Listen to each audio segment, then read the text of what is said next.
할렐루야. 우리 목사님께서 드디어 미국에 상륙하셨습니다. 2001년도에 우리 목사님께서 미국에 가시면서 하신 말씀이 기억나요. 이제 목사님께서 미국에 가시기 때문에 미국이 이제 복을 받을 것이다 라고 그렇게 말씀을 하셨어요. 이제 이번에 다시 가시면서 이제 미국에 새로운 복을 받게 될 터인데 그것이 이제 부흥이라고 생각합니다. 예, 보스턴에서 하나님의 강력한 부흥이 시작될 것입니다. 아멘. 우리 이제 여기에 성도 수가 더 줄었어요. 공도에. 그러면서 제가 생각된 것은 저희는 항상 영적 세계를 의식해야 되잖아요. 그럴 때 보이는 이 현실은 제가 숫자를 세지는 않겠습니다. 그러나 상당히 적습니다. 그러나 이 영적 세계에서는 여기에 지금 하나님의 군대가 모여 있습니다. 수만의 하나님의 군대가 모여 있습니다. 왠지 아세요? 그 증거가 있어요. 한 사람이 천을 만을 담당할 것이기 때문입니다. 아멘. 오늘은 그리스도의 군사 9강 제자들을 살펴보겠습니다.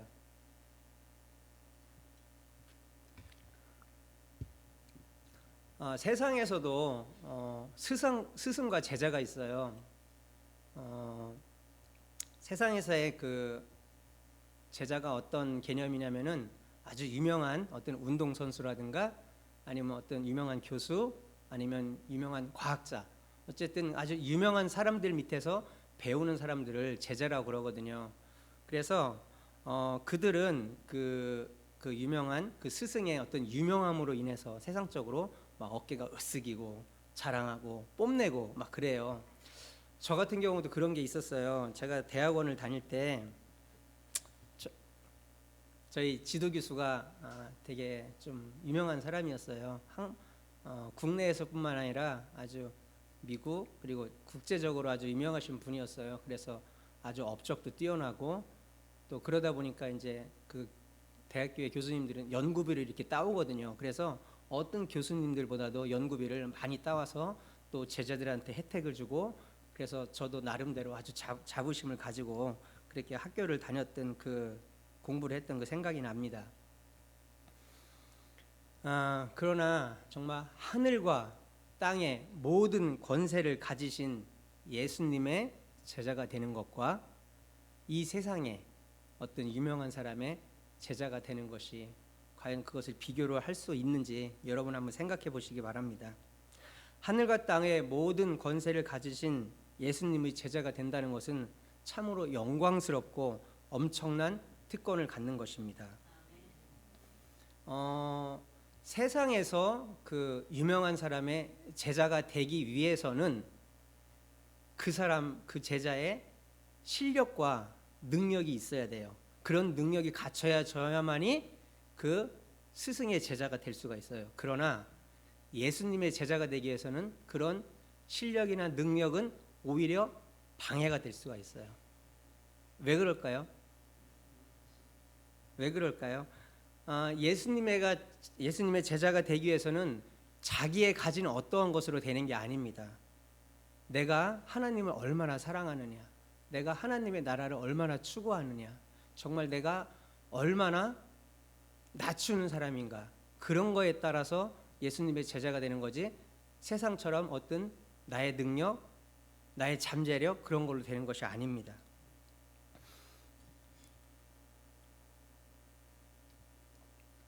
오늘은 제자도 제9강 제자도 첫 번째 시간으로 제자는 그럼 어떤 사람인가, 그리고 제자가 되는 것이 왜 중요한가, 또 예수님은 왜 12제자만을 택하셨을까, 그리고 마지막으로 제자의 해야 할 임무에 대해서 살펴보겠습니다. 제자는 어떤 사람입니까? 하나님의 뜻대로 순종하는 사람입니다. 한 알의 밀알이 되어서 더 이상 나를 주장하지 않고 오직 하나님의 뜻만을 이루어 드리는 것이 전부인 사람입니다. 충성스럽게 신실하게 하나님의 뜻을 이루어 드리는 사람입니다. 어린아이와 같이 겸손하게 자기를 낮추는 사람입니다. 진리 앞에서 정직하게 반응하며 진리대로 살아가는 하나님의 사람입니다. 성령의 음성을 듣고 그분의 인도를 따라 사는 사람입니다. 하지만 하나님의 열정이 아닌 자신의 욕심이나 자신의 열정으로 교회 일을 한다면 결코 제자라고 할 수가 없습니다. 심지어 자신의 은사로 예언하고 귀신을 쫓아도 하나님의 뜻보다 자신의 뜻을 중요하게 여기는 자는 결코 제자가 될 수 없습니다. 제자는 우리가 내가 정말 나 제자가 되고 싶어 이렇게 원한다고 제자가 되는 것이 아닙니다. 우리가 선택하는 것이 아니고 하나님께서 제자로 누군가를 선택하시고 부르셔야만이 제자가 될 수 있습니다. 각 사람마다 모두 부르심이 있지만 그 부르심에 반응하고 따라가는 자가 제자가 되는 것입니다. 내가 스스로 제자라고 말한다고 제자가 될 수가 없습니다. 하나님의 부르심을 알고 거기에 반응하고 순종하며 살아갈 때 진정한 제자가 되는 것입니다.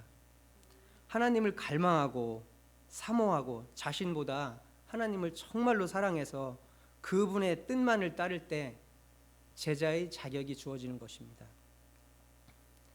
부르심을 알았다면 부르심에 맞게 살아가야 됩니다. 진리를 보고 들으며 진리대로 생각하고 진리대로 살아가고 하나님의 인도를 받으며 그분의 뜻만을 사모하게 됩니다. 진리와 부르심의 소중함을 알고 나보다 하나님을 더 사랑해서 모든 것을 버릴 수 있어야 되고 주님의 뜻만을 따를 때 진정한 제자가 되고 그들을 통해서 하나님의 뜻이 이루어지게 됩니다.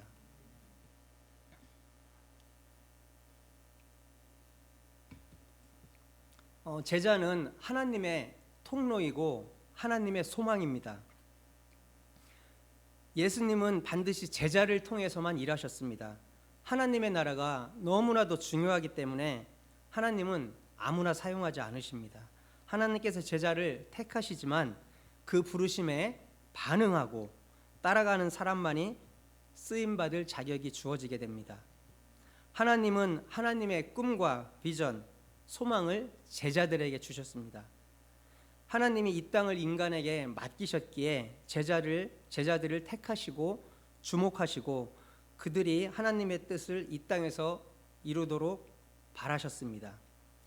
예수님은 12제자를 택하시고 가르치시고 훈련시키시고 그들에게 하나님 나라를 맡기시고 승천하셨습니다. 그래서 제자들에게 이제 훈련의 기회가 주어졌고요. 하나님께서 쓰시기에 합당한 자들로 세워지게 됩니다. 제자들이 하나님 나라의 대안인 것입니다. 이렇게 제자가 되는데 하나님의 통로로 쓰임받는 중요한 일이기에 반드시 우리 모두도 진정한 참 제자가 돼야 되겠습니다. 현재 이 한국의 이 상황은 마치 제가 조금 전에 말씀드린 것과 똑같은 상황인 것 같아요. 주일날이었나요? 이틀 전이었나요? 목사님께서 말씀하신 것처럼 그 상황과 너무나 비슷한 것 같아요. 이제 목사님께서 우리 공도에 있는 성도들을 남겨두시고 하나님의 정말 큰 일, 하나님께서 우리 목사님께 맡겨주신 그 일을 감당하기 위해서 어제 보스턴으로 떠나셨고요. 지금은 이제 샌프란시스코에서 잠시 머물고 계시다가 이제 보스턴으로 가는 비행기를 이제 타게 되시는데요. 우리 공도에 남아 있는 성도들에게 예배와 강단을 맡기셨습니다. 정말 두렵고 떨리는 시간이 아닐 수 없습니다. 이 시간이 얼마나 될지는 저도 알 수 없습니다. 그러나 우리 이곳에 남아 있는 우리 공도의 성도님들에게는 참으로 중요한 시간인 것 같습니다. 제자로서 정말 온전히 갖추어지는 시간이 되기를 기대하고 정말 원합니다. 하나님 쓰시기에 합당한 자로 시간이 되기를 정말로 원합니다. 하나님의 대안이 될 것을 정말로 원합니다. 아무도 보지 않을 때 나는 누구인가? 우리 목사님과 한 선교사님은 지금 이곳에 계시지 않습니다.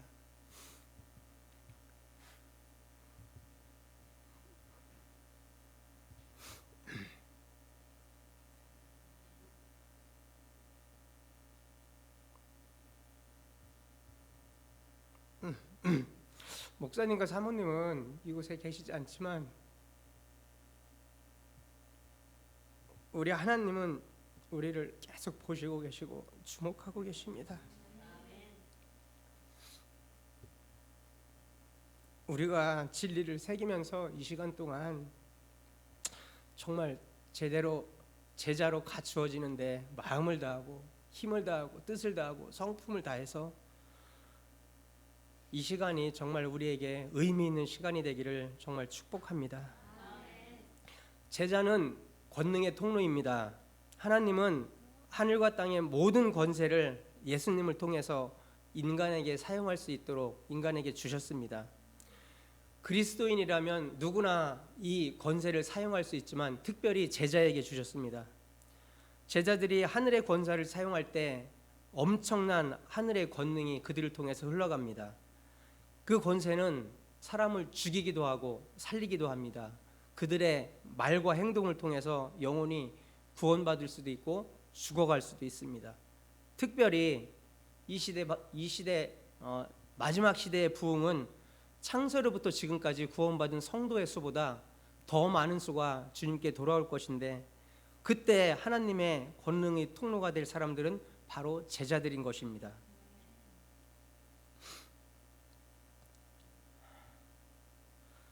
제자들에게만 하나님의 진리의 말씀이 계시가 됩니다. 예수님은 다른 제자가 아닌 다른 사람들에게는 비유로 말씀하셨는데 제자들에게는 아주 상세하게 설명해 주셨습니다. 베드로, 요한, 야고보에게는 더 깊은 진리를 보여주셨습니다. 오직 제자들에게만 고아와 같은 진리의 말씀이 허락되었습니다. 우리가 아무리 진리를 듣는다 하더라도 성령님께서 계시하지 않으면 우리가 10번을 읽고 100번을 읽고 해도 정말 우리가 그 진리의 정확한 말씀을 우리가 알 수가 없습니다. 우리 목사님께서도 말씀하시잖아요. 큐티 하실 때 100번, 1000번 읽는다고. 성령님께서 정말 한번 함께 해주셔야만이 우리가 그 안에 있는 깊은 진리의 말씀을 알 수 있는 것입니다. 하나님의 의도를 알 수도 없고 알아도 계시가 없이는 진리대로 살아갈 힘이 없습니다. 오직 제자들에게만 하나님의 깊은 진리가 계시되고 허락되는 것은 하나님의 큰 은혜입니다. 어린아이와 같이 자신을 낮추는 겸손한 마음으로 하나님의 뜻을 자신의 목숨보다 사모하는 자에게 비밀이 열립니다. 그럴 때 순수한 하나님의 뜻이 제자를 통해서 이 땅에 현실화되게 됩니다. 제자는 하나님과 아주 친밀한 관계를 유지합니다. 창세기 18장 17절 말씀입니다. 여호와께서 이르시되 내가 하려는 것을 아브라함에게 숨기겠느냐. 아브라함, 저도 영어 이름이 아브라함입니다. 하나님께서 그가 택하신 아브라함에게 아무것도 숨기지 않는다고 하셨습니다. 왜요? 아브라함은 순종의 사람이고 믿음의 사람이었고 이런 사람들과 하나님은 그분의 비밀을 공유하십니다. 제자들과는 모든 하나님 나라의 일들의 비밀을 공유하시고 그들이 그 일을 이룰 수 있도록 권세를 주시고 힘과 능력을 주시고 모든 환경을 마련하십니다. 제자들은 하나님과 친밀한 관계를 유지하는 동역자가 되는 것입니다. 그렇게 친밀한 가운데 하나님의 나라를 같이 이루어가는 것입니다. 그러기에 제자가 되는 것이 너무나도 중요하고 목숨을 거는 것과도 바꿀 수가 없는 것입니다. 다음으로는 예수님께서 왜 12제자를 택하셨고 그들에게 하나님 나라를 맡기셨는지 나누기 원합니다.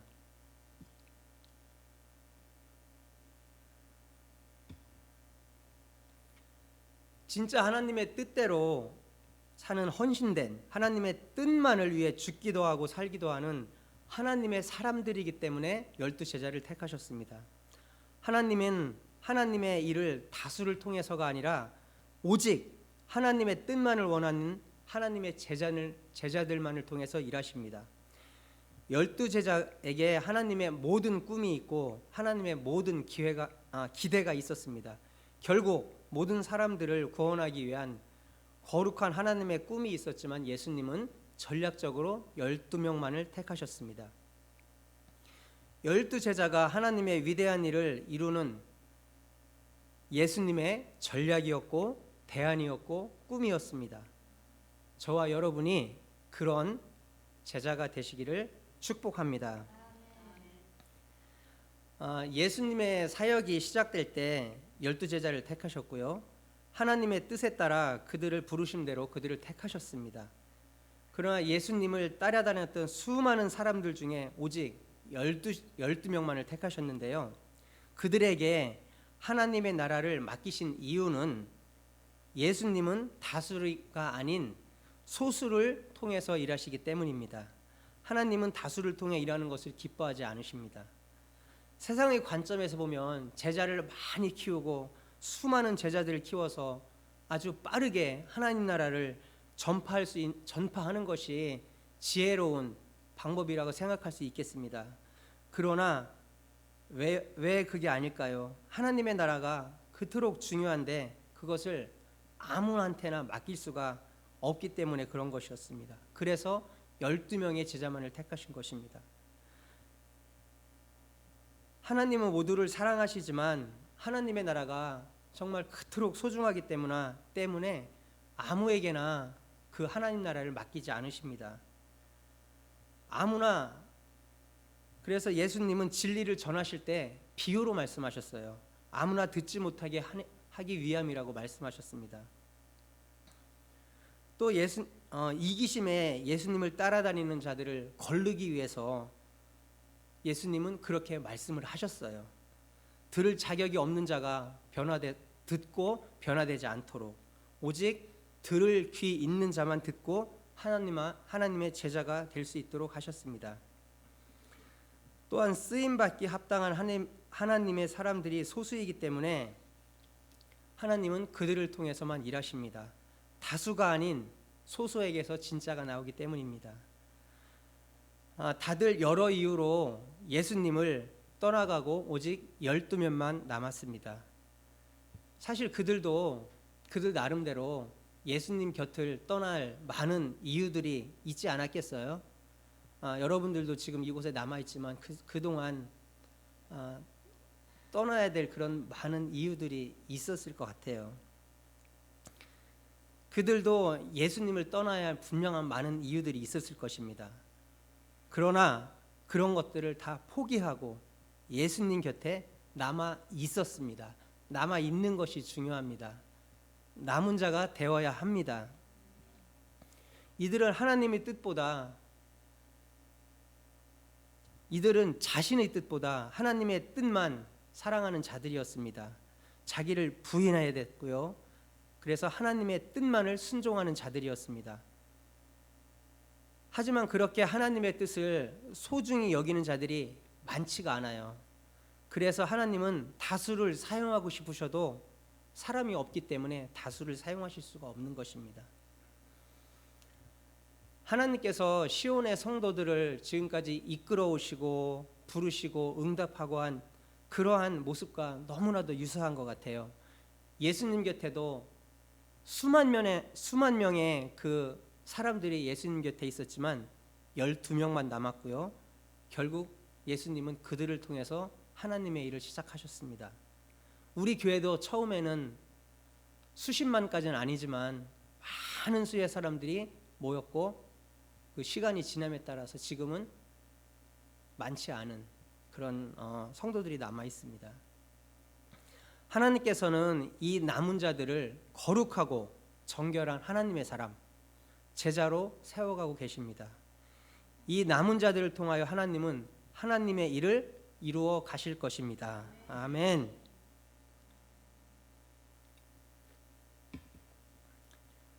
오히려 소수의 제자들에게만 하나님의 나라를 맡기는 것이 하나님의 사랑이고 하나님의 가장 효과적인 전략입니다.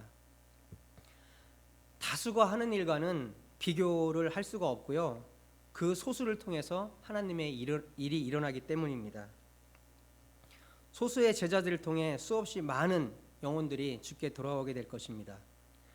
그럼 왜 이 언뜻 생각할 때는 지금까지 많은 말씀을 드렸지만 많으면 더 좋을 것 같은데 왜 예수님은 12명만을 택하셨고 우리 교회도 이렇게 수없이 많은 사람들이 있었는데 지금 그다지 많지 않은 이 성도들이 남았는데 하나님은 분명히 이들을 통해서 일하신다고 말씀하셨거든요. 왜 그럴까요? 그 답은 권능입니다. 하나님의 권능. 이것이 가능한 이유는 제자들에게 하나님의 권능이 부어지기 때문입니다. 하나님의 일은 내 힘, 내 능력, 내 지식으로 하는 것이 아닙니다. 하나님의 능력, 하나님의 권능으로 하는 것입니다. 세상 사람들은 아무리 능력이 많다, 크다 하더라도 죽은 사람을 살릴 수는 없어요. 그러나 하나님의 사람들에게 권능이 임하면 못할 것이 없습니다. 12 제자들에게 하나님의 권능이 임했을 때 하루에 수천 명씩의 생명들이 돌아왔습니다. 특히 마지막 부흥의 때에 남종과 여종에게 하나님의 신이 부어지게 될 텐데 그들이 분명히 제자일 것이고요. 그들을 통해 만민에게 하나님의 영을 부으신다고 하셨습니다. 중요한 것은 숫자가 아니라 권능입니다. 하나님께서 권능을 흘려주실 수 있는 그러한 사람이 되면 그 소수를 통해서 열방이 회복되고 전 세계가 주님께 돌아올 것입니다. 그래서 무엇보다 우리는 권능을 담을 수 있는 그런 사람으로 준비되어야겠습니다.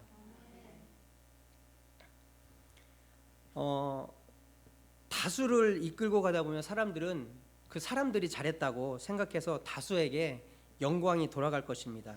그래서 하나님은 내가 잘났다 그런 생각들을 사람들이 하잖아요. 그럴 때 그들이 영광을 취하죠. 그래서 하나님은 잘난 사람을 쓰지 않으세요.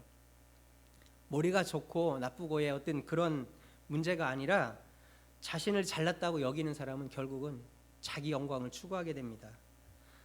사람들은 그들의 배를 채우고 자신들의 병을 고치고 예수님을 통해 명예를 얻으려는 자신들의 이익을 위해서 따라다녔습니다. 하나님을 사랑하는 것처럼 보였던 자들도 자신들을 지적하는 그 예수님의 말씀에 떠났고 머리 둘 곳이 없다고 하니 예수님 자신의 이익을 챙기려던 사람들 역시 예수님 곁을 떠났습니다. 예수님은 자기 생명을 하나님보다 더 사랑하는 자들을 마지막까지 남지 않도록 일부러 떨어뜨리셨어요. 그래야 제자들에게 맡겨진 그토록 소중한 하나님의 나라를 지킬 수가 있고 제자들을 통해 수많은 영혼들이 구원될 수 있기 때문입니다. 제자답지 않은 그런 제자, 성도답지 않은 그런 성도가 만약에 남아있다면 정말로 중요한 시기에 그들은 방해하는 자가 돼요. 정말 하나님을 위해서 목숨을 걸고 따라가는 사람들 가운데 그렇지 못한 사람들이 섞여 있다면 그들은 따라가지도 못할 뿐더러 오히려 그 하나님의 일을 방해하는 사람이 되는 거예요. 그렇기 때문에 하나님은 12 제자만을 택하셨고 이렇게 적은 수의 제자들을 택하신 것입니다. 그들은 영생의 말씀이 여기 있사오니 어디로 가오리까 하며 끝까지 예수님 곁에 붙어 있었습니다. 저도 정확하게 기억은 나지 않지만 정말 제가 이렇게 비전에 흔들릴 때가 있었어요. 그랬을 때 이 말씀을 붙잡고 제가 다시 일어났던 기억이 납니다. 이 말씀을 통해서 영생의 말씀, 생명의 말씀이 이 시온 교회에 있는데 내가 이곳을 떠나면 진짜 죽겠구나 그렇게 생각하고 그 생각을 바꾸었던 그런 생각이 납니다. 하나님의 진리의 말씀이 생명을 살립니다. 아멘. 하나님의 진리의 말씀이 우리의 마음을 지키게 합니다. 아멘. 그들은 예수님과 더 깊은 진리를 나누고 쓰임을 받게 됐습니다. 정말 충성스러운 자, 어린아이와 같이 자기를 낮추는 자, 예수님이 진리를 가르치고 선포했을 때 그대로 사는 자, 모든 것을 다 내어버리고 예수님의 말씀이면 죽기도 하고 살기도 하는 자만이 제자가 될 수 있습니다. 아멘.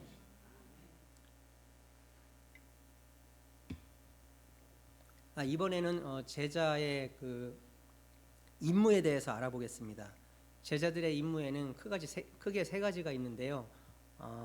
부르심의 임무, 복음 전파의 임무, 그리고 마지막으로 치유의 임무, 세 가지가 있습니다. 제자가 해야 할 첫 번째 임무는 부르심을 아는 것입니다. 제자들은 일을 하기 전에 그들의 부르심, 그들을 통해 하나님이 하시고자 하시는 일을 정확히 알아야 됩니다. 각 시대마다 하나님이 그 사람, 그 교회를 통해 하시고자 하는 목적이 있고, 그 사람은 그 뜻을 온전히 이루어드리기 위해 최선을 다해야 합니다. 목적이 있어야 하고 그 방향이 있어야 우리는 정확하게 그곳을 보고 갈 수가 있습니다. 부르심이 있을 때 모든 것을 참고 견딜 수가 있습니다.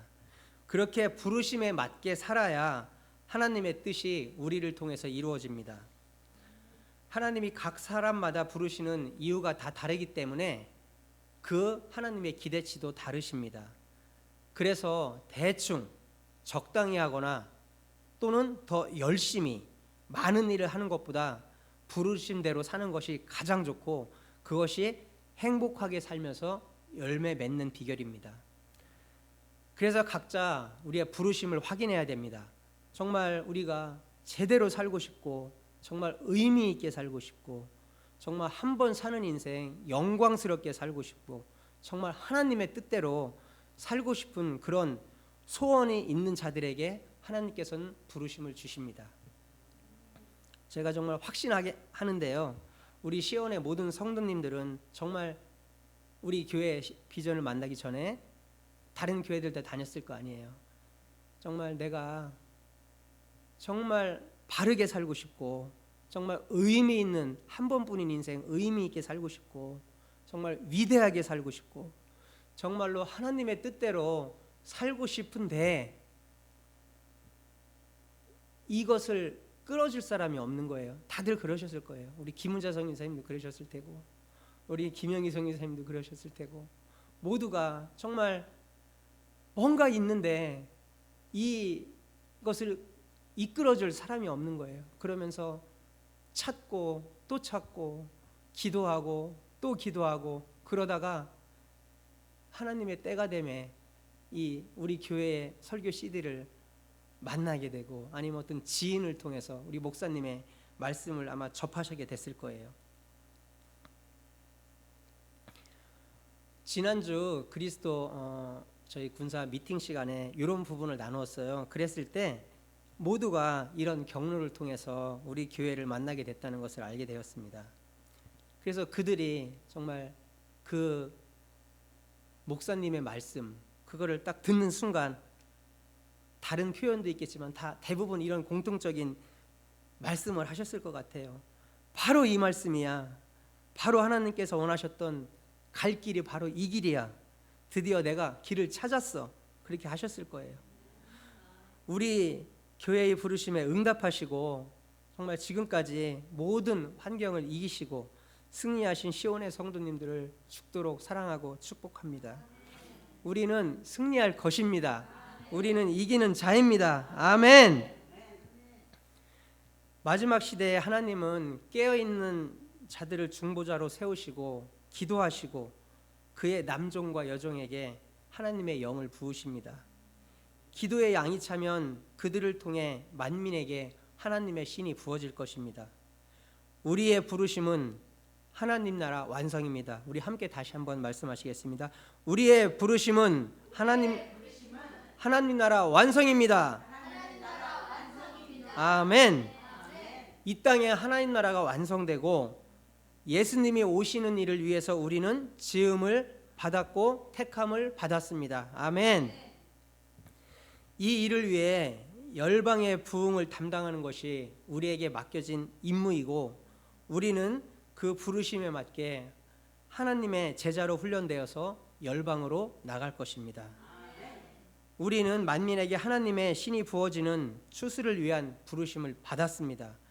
곡식이 휘어져 추수하게 될 때 하나님의 일꾼들이 그 역할을 하게 됩니다. 하나님의 일꾼은 우리 사람과 천사입니다. 사람은 불의 역할을 감당하고 천사는 바람의 역할을 감당하게 됩니다. 불이 약하면 약한 불을 호하고 불면 그냥 꺼지고 말잖아요. 그러나 그 불이 강력하게 타고 있을 때는 바람이 불면 불수록 그 불의 크기는 더욱더 커지게 됩니다. 맞죠? 아멘. 그래서 우리는 우리 안에 그 불을 키워야 됩니다. 목사님께서 말씀하시잖아요. 불이 있었는데 점점 뜨거워진다고. 점점. 그게 결국 불이 커진다는 얘기잖아요. 우리 안에 불을 키워야 됩니다. 우리 안에 기름병만 준비하는 게 아니라 기름을 준비해야 됩니다. 묵상과 기도와 방언으로 우리가 장작을 준비해야 됩니다. 하나님을 향한 고백을 끊임없이 쌓아서 강력한 그 불을 우리가 만들어야 됩니다. 지치지 않는 열정을 준비해서 불이 끝까지 탈 수 있도록 해야 합니다. 부르심을 이룰 수 있도록 모든 방면에서 준비해야 됩니다. 나는 요거 하나만 준비할 거야가 아니라 정말 하나님이 원하시는 그 모든 방면에서 우리가 준비돼야 되겠습니다. 진리를 잘 정리하고 삶에서 하나님의 권능을 경험하고 살아계신 하나님과의 친밀한 관계를 유지해야 됩니다. 제자가 해야 할 두 번째 임무는 복음 전파입니다. 마태복음 10장 7절 말씀입니다. 가면서 전파하여 말하되 천국이 가까이 왔다 하고. 제자들은 부르심에 따라 복음을 전파했습니다. 권능은 하나님의 것입니다. 복음을 믿으라고 해도 그렇게 설득해도 소용이 없어요. 나의 어떠한 지혜로운 말로도 사람들은 주께 돌아오지 않습니다. 오직 그들의 눈과 마음을 열어주시는 분은 성령님이십니다. 아멘. 우리는 단순히 복음의 온전한 통로로 되기 위해서 애써야 됩니다. 그러기 위해서는 우리가 진리를 알아야 되고요. 그것이 완전히 우리 안에 정리가 되어야 합니다. 그리고 그것을 우리가 삶에서 살아야 됩니다. 그럴 때 우리가 전파할 수 있습니다. 그리고 전파할 때 기름 부음이 부어지고 하나님의 권능이 부어집니다. 우리가 말을 못해도 유능하게 하지 않아도 모세 옆에 아론이 있었던 것처럼 우리는 걱정하지 말고 우리가 해야 할 것을 순종하며 충실하게 하면 되는 것입니다. 우리는 전하지만 사람들이 주께 돌아오게 하는 것은 주님의 몫입니다. 그들이 돌아오도록 하기 위해서 우리가 정말로 제자가 되어야겠습니다. 요한복음 14장 26절 말씀입니다. 보혜사 곧 아버지께서 내 이름으로 보내실 성령 그가 너희에게 모든 것을 가르치시고 내가 너희에게 말한 모든 것을 생각나게 하시리라. 아멘. 여러분 이거 믿으시죠? 예, 우리가 공회에 섰을 때 정말 우리가 말씀을 전할 사람들이 앞에 있을 때 그 순간 생각이 안 나서 마음이 졸일 수 있지만 우리가 이런 훈련을 통해서 정말 진리를 알고 그것을 이해하고 온전히 우리 안에 새기고 그것을 삶으로 살았을 때 그 모든 순간에 우리 하나님은 그 모든 것을 우리 성령님은 그 모든 것을 생각나게 할 것입니다. 아멘. 지금 교회적으로 우리가 그리스도의 군사를 알고 이해하고 새롭게 정리하는 시간을 갖고 있습니다. 그 진리들을 어떻게 삶과 연결할까 고민하고 기도하며 삶의 자리에서 그대로 살아보며 우리가 정말로 진리가 우리를 자유케 한다는 것을 계속해서 경험해 가고 있습니다. 내가 묶였던 자리에서 풀어지기도 하고요. 자유함이 없었던 자리에서 그 자유함을 얻는 그러한 일들이 계속 일어나고 있습니다. 우리가 경험하고 그런 누린 진리를 정말 고통 속에서 살고 있고 죄악 속에서 살고 있고 정말 죄의 사슬에 묶여서 사는 사람들에게 이 복음을 전파해야 되겠습니다. 아멘. 제자가 해야 할 세 번째 의무는 치유입니다. 마태복음 10장 8절 말씀입니다. 병든 자를 고치며 죽은 자를 살리며 나병 환자를 깨끗게 하며 귀신을 쫓아내되 너희가 거저받았으니 거저주라. 아멘. 하나님은 제자들에게 병든 자를 고치고 죽은 자를 살리고 귀신을 쫓으라고 명하시고 권능을 주셨습니다. 그 권능으로 사람들이 죽게 돌아오고 죄로부터 그들을 구원하길 원하셨기 때문입니다. 제자들은 간절한 그 원함과 믿음을 가진 자를 치유할 수 있었습니다. 하나님의 임재 가운데 치유될 수도 있지만 믿음이 없다면 결국 다시 그 병을 다시 갖게 됩니다. 성경에는 가나안 여인, 맹인 바디메오를 비롯한 많은 사람들이 창피함을 무릅쓰고 예수님 앞에 끝까지 나아갔을 때 귀신이 떠나갔고 병을 고침받게 되었습니다. 하나님은 외적인 치료뿐만 아니라 마음을 치료하십니다. 죄가 다스리는 세상에서 죄인으로 사니까 사람들은 저마다 상처를 가지고 있습니다. 그 사람들의 말, 행동, 그 경험 때문에 상처를 받습니다. 왜냐하면 진리가 아닌 그 생각들이 그들을 붙들고 있기 때문에, 그것이 맞다고 여기기 때문에 거기서부터 비롯됩니다. 그래서 잘못된 생각을 진리로 바꿔주는, 그것이 그들을 자유케 하는 방법입니다. 그러면 진리에 있어서 더 이상 사람들의 말과 행동에 영향을 받지 않게 됩니다. 오늘은 이상으로 어떠한 사람이 제자인지, 제자가 되는 것이 왜 중요한지, 예수님은 왜 12제자를 택하셨는지, 그리고 제자의 임무에 대해서 알아봤습니다. 하나님께서 시대 마지막에 저와 여러분을 부르셨습니다. 하나님의 부르심에 반응하셨고요, 순종하시면서 이 길을 가고 있습니다. 지금 바로 이 시간이 제자로서 온전히 갖추어지는 시간입니다.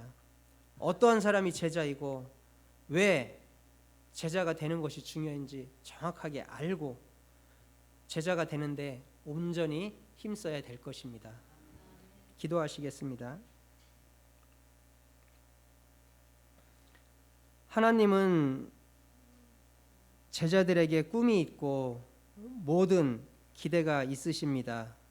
우리는 하나님의 부르심에 반응하고 순종하며 따라가는 하나님의 제자입니다. 하나님을 더욱 갈망하고 사모하고 자신보다 하나님을 사랑해서 그분의 뜻만을 따르는 진정한 제자가 되기 원합니다.